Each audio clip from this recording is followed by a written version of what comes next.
Hey everyone, welcome back to another video. It's been a little while, my apologies. I've just been really invested in my other hobbies and I just haven't really felt like making a video. I've not really been at the bench too much and I find making the videos is just kind of takes a lot out of me. Sit here and try and talk to myself and I don't know, I just find it a little bit weird, but we don't need to go into that. Let's get into today's topic, which is I did finish something and I think it looks pretty cool. So without further ado, I'm just going to jump straight into it. So we're all aware of what this kit is by now, I hope. This is the 63 F100. This was just re-released by AMT. I did a video on this. There's tons of videos online. I'm not going to go into it. I just want to show you the box art and I'm going to chuck the model up right now. Okay, and here it is. This was not my original intention for this kit. I wanted to go with more of a stock, lowered, I guess a sleeper. So I'm going to throw up some photos of the build process and you'll kind of get an idea. I wanted the camper top to be slightly weathered and I did that, and then I put it on the truck and I was like, okay, this looks a little bit weird. Super clean truck with the box top just looking like crap. So I started to do a little bit of weathering, and as these things go, I just kept going and got a little bit carried away, and that ended up turning into this. So I'll just swing it back around. So I got to try a couple new things on this kit, which was pretty fun. I've never done weathered glass like this, and I don't know if you'll be able to see, but I'll include a photo, but I did a little bit of smashed glass up here. And I'll show you underneath. I ended up gluing the ladder to the truck, I don't want it to fall off, I don't want to lose it, and I have a story about that too. And to show you the inside, oops. So we've got the front bumper, a spare battery, some tools, a trophy, and the flashlight up the front. If anyone here watches HPI Guys and how he does his builds with his stories, I kind of like that. So the story with this is, it's the first car of like a kid who thinks he got a smoking deal. Maybe not, but he's got high hopes. He's buying up new parts. Yeah, maybe he's taking it on the way home and he's just put the camper top on and he's gonna go away for the weekend. Maybe he works on the weekend, I don't know. This was a really fun kit to build. The pieces went together extraordinarily well. I mean, go figure, it's like brand new tooling.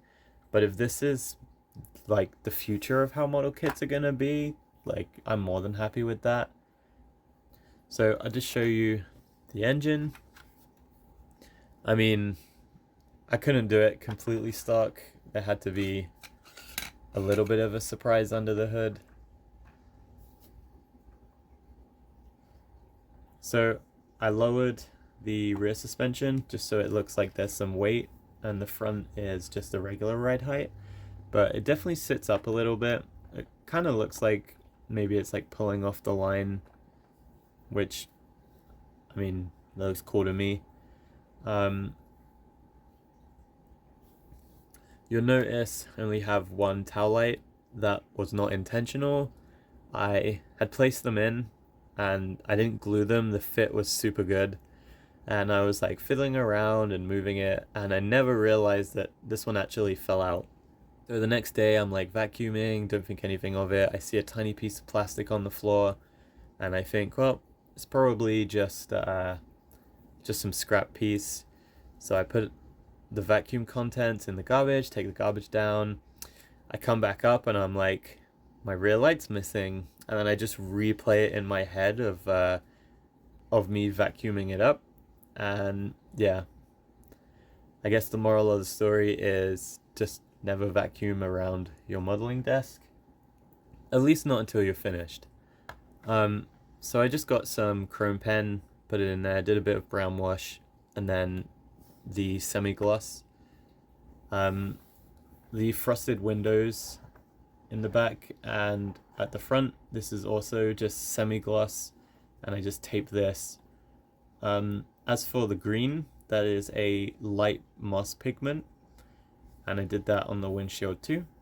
The top is actually real moss. My girlfriend is an avid plant collector, so I just wet it and then I just rubbed it in. There's a little bit of pigment, but most of this is real moss. So yeah, pretty happy with this one. The decals went on really well. That's like what's happening on the rear here.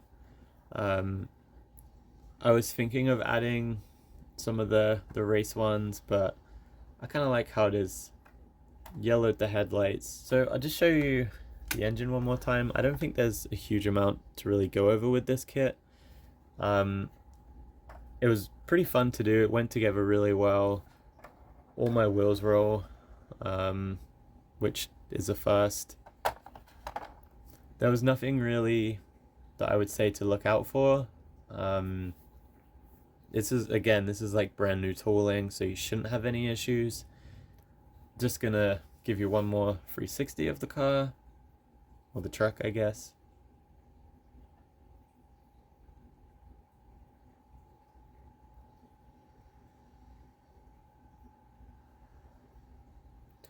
That also reminds me, I didn't show the interior. It's pretty basic. I didn't want to go too crazy. I don't know how well you can see that. I think I got some photos, so I'll just post those. But yeah, overall this is a solid 9, maybe even a 10 out of 10 in terms of like easiness. I feel like someone could do this as their first model and have pretty good results. I'm pretty happy with this. I think I'm probably going to buy another kit and build it how I originally intended. So yeah, that's my 1963 F100 build. So before I go, I also just wanted to mention I have amassed quite a lot of kits again. That's going to be coming up just so you guys can be more up to speed with what I've been doing and where I'm at. I'm also working on the Revell Big Tub. That's like 95% finished. There's just a couple small things that I have to do. So expect to see that. I'm not too sure how I'm going to film that because that kit is huge. I still have some ideas that I had previously wrote down, so expect those videos.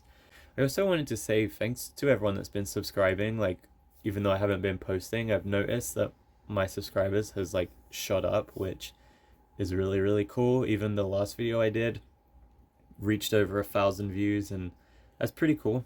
Like, I really appreciate it. I think it's really neat that over 1,000 people have sat there and watched it. So yeah, I just wanted to show my appreciation, and I do read the comments. Anyway, thanks for watching as always, and I appreciate it, and I'll hopefully see you in the next one.